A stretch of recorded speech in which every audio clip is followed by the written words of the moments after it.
Hey guys, Tim Ferriss here. I'm going to talk a little bit about what my breakfast might look like, which isn't always a breakfast, so I do experiment with intermittent fasting quite a bit. But this is kind of the basic lineup. And very typically, if I'm, say, doing some form of athletic training at 10 a.m., so I'm doing technical training right now with gymnastics effectively at 10 a.m., then I train again in the evening, I will not have a large breakfast. But I will have a number of things. The first is some form of ketone, so synthetic or exogenous ketone, or I will have MCT oil, which is converted very readily into ketones by the liver. So we have a couple of options here. This is one. This is Keto Force from Keto Sports. This was introduced to me by Dominic D'Agostino, a scientist, quite a while back, but also developed or co-developed by Patrick Arnold, who is a very world-famous black market biochemist, some might say, for performance-enhancing compounds. And Keto Force, as well as even MCT oil, and this is brain octane, which is easy to find by Bulletproof, but there are many different types, is effectively caprylic acid, C8, and you can find different types. Perillo also has one. And this type of ketone accomplishes a few things. In my research, based on what I've seen, it can decrease the speed of tumor growth, even if you're consuming what you might consider glucogenic foods, right? So if you're eating a carbohydrate-inclusive diet or carbohydrate-based diet, these can still have an effect. Also decreases oxygen requirements for endurance work, has some applications to anaerobic work. So I will very typically have, say, 3 capfuls of this with a little bit of lemon juice because it's very, very alkaline in water. Right? So that would be option number 1. Option number 2 would be, say, a capful of the C8. This is something you want to work up to. Otherwise, you will get disaster pants. So really work your way up.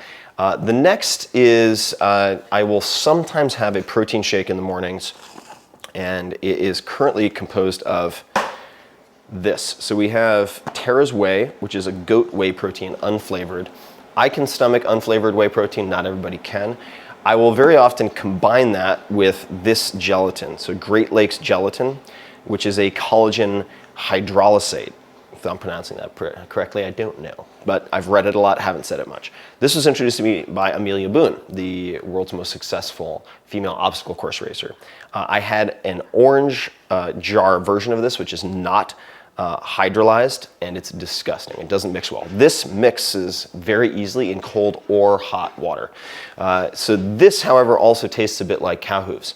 So I will combine the goat whey protein, typically 2 scoops of this, a few tablespoons of the collagen, and then I will use a tablespoon of the Super Beets, which is the same as Beet Elite. So they're the same product effectively. So Super Beets or Beet Elite, which has the added benefit of some potential endurance improvements. And I've written about this on the blog before at 4hourblog.com.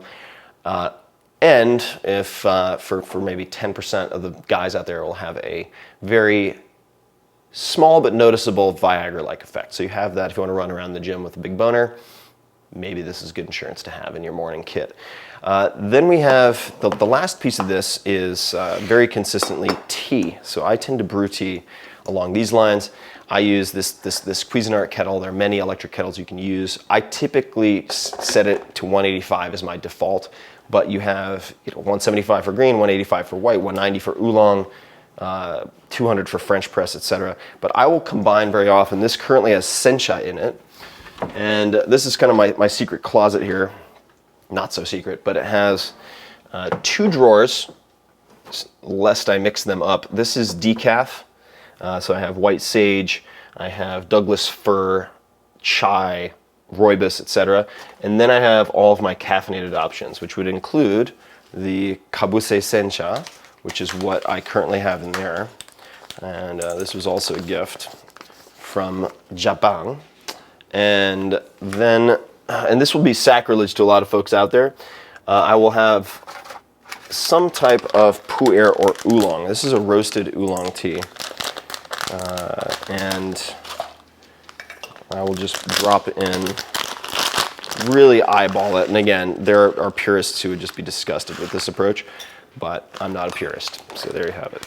And I'll drop this in, and the first steep is generally very, very short, But I will leave it in there for probably a good minute because one of my objectives is getting the catechins and caffeine and so on that is in here. The theophylline, which is one of the stimulants in green tea, etc. And this also combines very nicely with this or some type of butter. So I will occasionally use Kerrygold butter in tea after I have poured it into some type of mug. And that is effectively the most basic breakfast. But what I have noticed is that I perform best when I have a little bit of food. And this right here is Wild Planet sardines packed in olive oil. So I will drizzle some of this olive oil on my dog's food, and then I will eat the rest, including the oil. And that is effectively, right now, my micro breakfast kit, as you see it here.